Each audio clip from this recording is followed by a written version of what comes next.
बाप कहते हैं मैं भी तो हूं ना। क्या 68 तक जो बातें बताई उसके अलावा भी जो कुछ राज है वो आगे चलकर 68 के बाद भी बताते रहेंगे। इसलिए बाप कहते हैं मैं भी तो हूं ना। क्या मतलब हुआ? 68 के बाद बाप रहेगा या नहीं रहेगा? 68 के बाद भी बाप टीचर के रूप में काम करता है। जो रिकॉर्ड में नूद है वो रिकॉर्ड खुलता जाएगा और तुम समझते जावेंगे। इन एडवांस कुछ भी नहीं बतावेंगे। तुम देवताएं बनते हो तो आसुरी सृष्टि का विनाश जरूर होगा। कब होगा? आसुरी सृष्टि का विनाश कब होगा?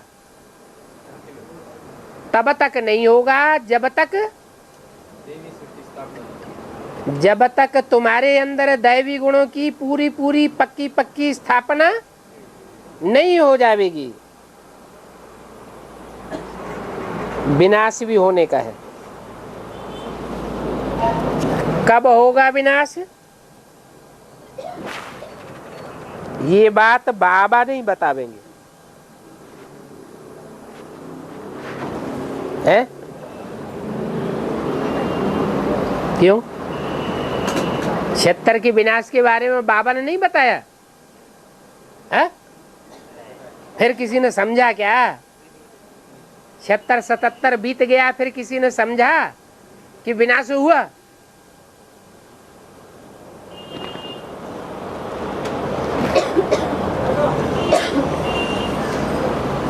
बाबा को ये ज्ञान ही नहीं है कि विनाश कैसे होगा। ये तो ड्रामा का प्लान है। कौन से बाबा की बात बताई? ब्रह्मा बाबा को।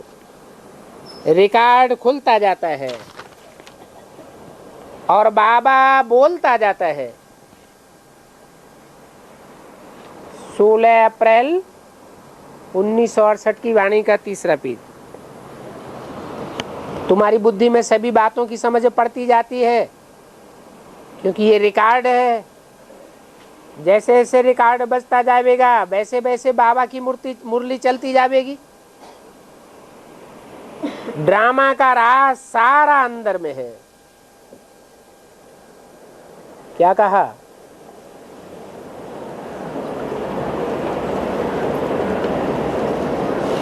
ये मुरली कब तक चलेगी? जो आत्मा में रिकॉर्ड भरा हुआ है वो जैसे जैसे खुलता जाएगा वैसे वैसे बाबा की मुरली चलती जाएगी। जब तक जीना है तब तक पीना है। ड्रामा का राज सारा अंदर में है। ऐसे नहीं कि रिकॉर्ड में ऐसे उठाए तो बीच में रख करके वो रिपीट करावेंगे। नहीं, वो फिर भी वही रिपीट होगा। नई बात नहीं है। बाबा के पास जो नई नई पॉइंट होंगी वो रिपीट होंगी। तुम सुनते और सुनाते जावेंगे, बाकी तो सभी गुप्त है। ये राजधानी स्थापन हो रही है। अलग अलग राजाई में तुम जन्म लेंगे। राजा रानी प्रजा सभी चाहिए। ये सभी बुद्धि से काम लेना पड़ता है। प्रैक्टिकल में जो होगा सो देखा जाएगा। परंतु बुद्धि कहती है रत्नों को तो बचना ही है। किस घर में भी हैं बचते तो है ना। कोई कहेंगे गोल्डन स्पून इन माउथ, ऐसे तो बहुत ही साहूकार है। सो तो जो यहां से बहुत साहूकार पास जाकर के जन्म लेते हैं। अभी तुम्हारी वहां बहुत खातिरी होगी।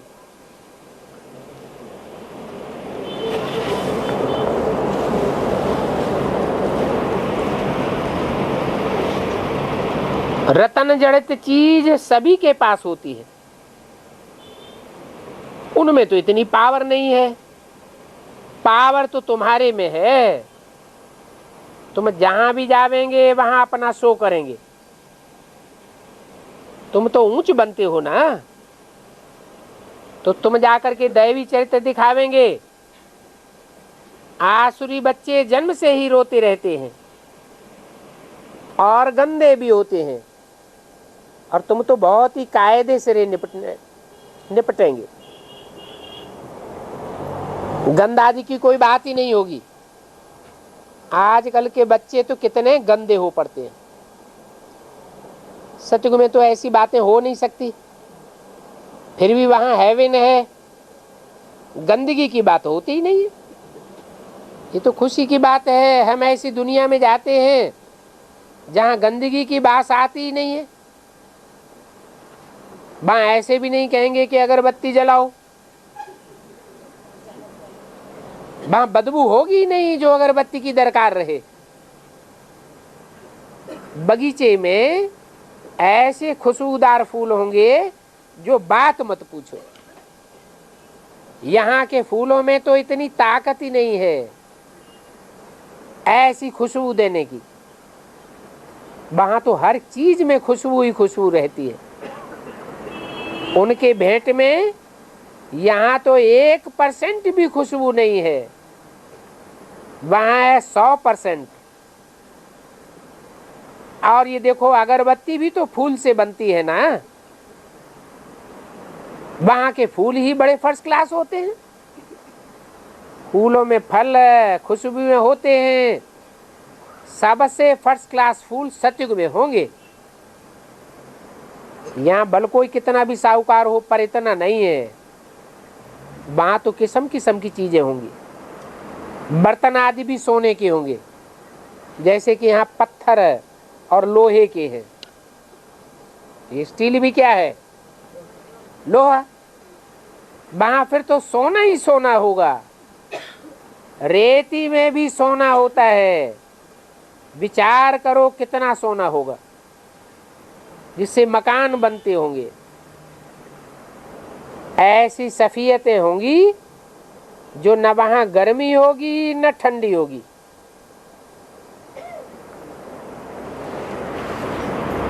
पंखे भी बहुत होते हैं। जब गर्मी होती है वहां तो गर्मी की दुख की बात ही नहीं जो पंखे आदि हो।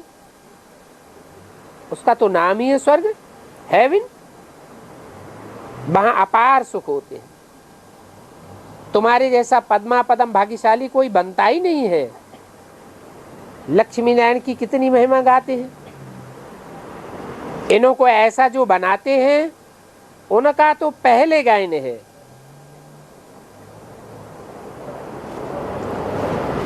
पहले पहले होते ही आप बेविचारी भक्ति, फिर पीछे देवताओं की शुरू होती है। वो भी भूत पूजा कहेंगे, क्योंकि शरीर तो ये होता ही नहीं है। तो 5 तत्वों की पूजा हो जाती है। शिव बाबा के लिए तो ऐसे नहीं कहेंगे। पूजा करने के लिए कोई चीज आदि का बनावेंगे। आत्मा को थोड़ा ही सोना कहेंगे। आत्मा किस चीज से बनी है? ये शिव का चित्र किस चीज से बनाया है? झट बता देंगे। ये आत्मा परमात्मा किस चीज से बना है वो तो कोई नहीं बता सकता। सतयुग में 5 तत्व भी शुद्ध होते हैं। यहाँ तो ये 5 तत्व भी अशुद्ध हैं। तो पुरुषार्थी बच्चे ऐसे ख्यालात करते होंगे। बाबा कहते हैं इन बातों को भी छोड़ दो, जो होना है सो तो होगा ही। पहले तुम बाप को याद करो, चारों तरफ बुद्धि योग हटा करके मामेकम याद करो, विकर्म विनाश हो जाएंगे। जो भी सुनते हो वो सभी बातें छोड़ करके एक बात पक्की करो। ये भी बल समझो, परंतु पहले तो सतो प्रधान बनो तो बनो। सतयुग में तो कल्प कल्प होता है, वही होगा, उसमें फर्क तो नहीं पड़ सकता।